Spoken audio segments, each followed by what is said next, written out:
भारत जो चाइना को पीछे छोड़कर दुनिया का नंबर 1 पॉपुलेशन वाला देश बन गया है। आज भारत में काम करने के लिए सबसे ज़्यादा युवा पॉपुलेशन है और भारत आने वाले कुछ सालों में अपनी युवा पॉपुलेशन से ही एक डेवलप कंट्री बनेगा। पर भारत में चिंता यह भी है कि इतनी पॉपुलेशन के लिए रोजगार कहां से आएंगे। भारत में फर्टिलिटी रेट प्रति 1000 महिला 2% है। मतलब यह है कि भारत की एक महिला के लगभग 2 बच्चे हैं।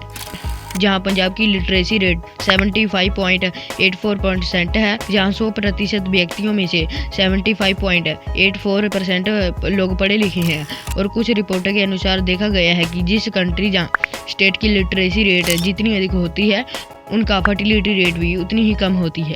पंजाब की फर्टिलिटी रेट 2 है, मतलब प्रति 1000 महिलाएं 2% बच्चों को जन्म देती है।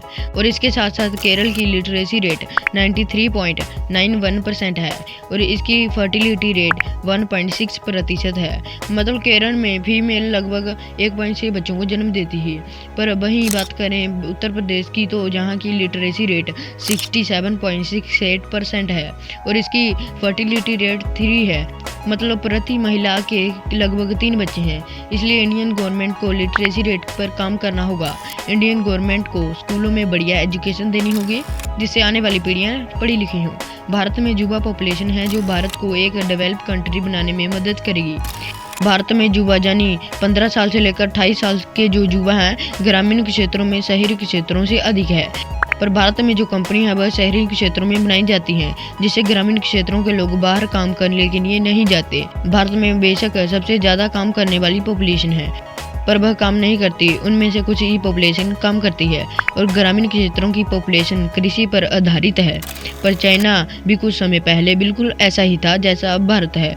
उसके पास भी तब सबसे ज़्यादा पॉपुलेशन थी और युवा पॉपुलेशन भी उस वक्त चाइना में ही थी।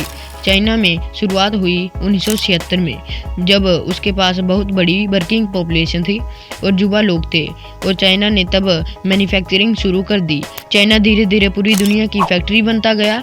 पूरी दुनिया चाइना से सामान लेने लगी जो कि मेड इन चाइना था, जिससे चाइना की पर कैपिटा इनकम बढ़ी, जिससे लोगों की पर कैपिटा इनकम बढ़ी, जिससे लोग मिडिल क्लास से थोड़ा स्तर ऊपर आ गए, जिससे लोगों के पास पैसा गया, जिससे लोगों ने अपनी पैसों को खर्च करने लगे और जिससे चाइना की जीडीपी और बढ़ गई। बट अब आप सोच रहे होंगे कि ऐसे तो चाइना बढ़ता ही रहेगा, उसकी जीडीपी और बढ़ेगी, पर नहीं, क्योंकि जब चाइना ग्रोथ में आई तो चाइना के पास 28 वर्ष की युवा पॉपुलेशन थी, पर अब यह पॉपुलेशन बढ़कर 38 साल हो गई है। चाइना की 15% जनसंख्या ऐसी है जो 60 साल से ऊपर की है।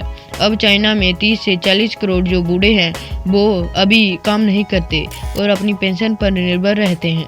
और जो चाइना की फर्टिलिटी रेट है वो 1.18% है, जो बहुत ही कम है। चाइना की प्रति 1000 महिलाएं 1.18% बच्चों को जन्म देती है, जो बहुत ही कम है। पर भारत की फर्टिलिटी रेट 2% है। अब इंडिया का ग्राफ ऊपर की ओर जाएगा और चाइना का ग्राफ नीचे की ओर जाएगा।